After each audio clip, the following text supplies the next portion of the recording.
सल्लल्लाहु अलैहि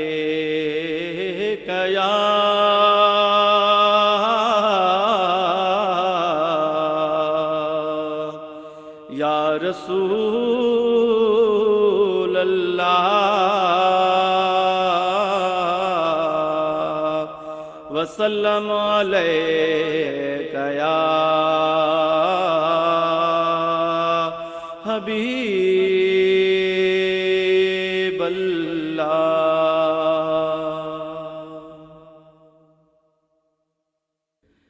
है अंदर में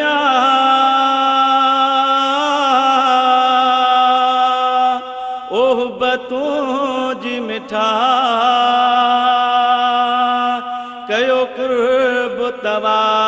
गयवा दे वरे तुझो शहर मदीनो अची माण्या ॾिसां रोज़ो अतार दिलड़ी ठरे है अंदर में ओहबतों जी मिठा कयो कुर्ब तवा गयवा दे वरे सिक प्यारा सिकायल जी लायो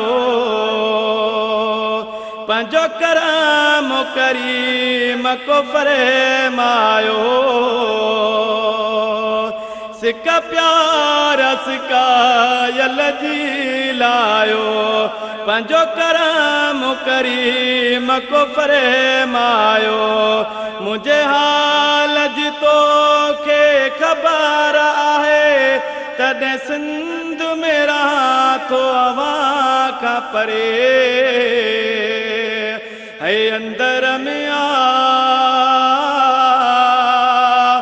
ओहबतों जी मिठा कयो कुर्ब तवा गयवा दे वरे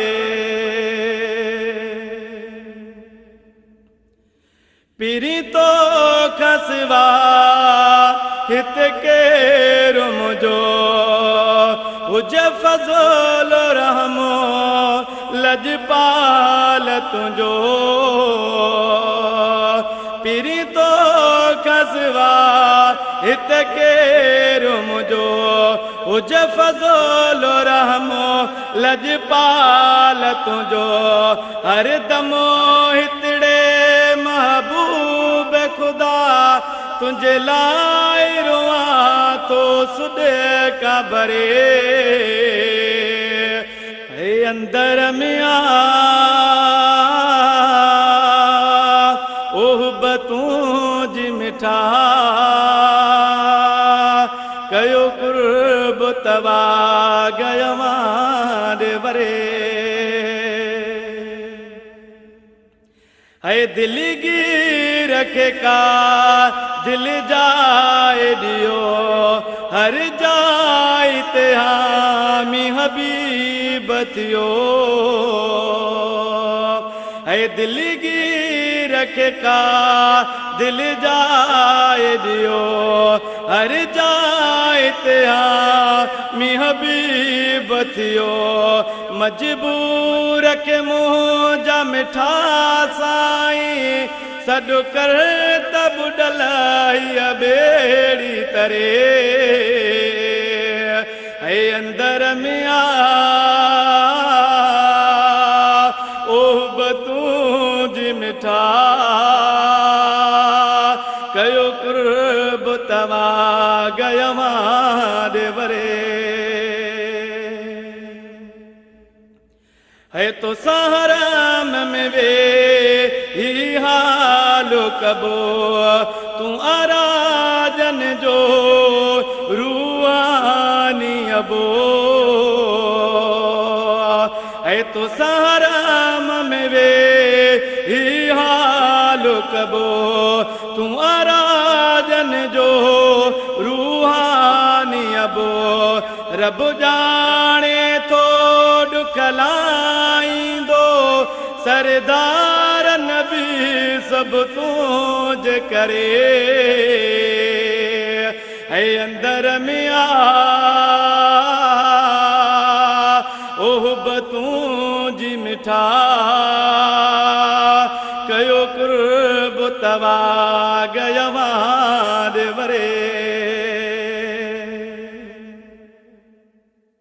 तुझे दर जो सदा दरबान हो जा मुगुलाम उमर नो करो सद जा है तुझे दर जो सदा दरबान हो जा मुगुलाम उमर नो करो सद जा पंज पाड़ रहायो उमेर बाकी तो वटे तुझो ही गुलाम मरे ऐ अंदर मिया ओहबतूं जी मिठा कयो कुर्ब तवा गयवां दे वरे तुझो शहर मदीनो अची माण्या ॾिसां रोज़ो अतार दिलड़ी ठरे है अंदर मिया ओहबतूं जी मिठा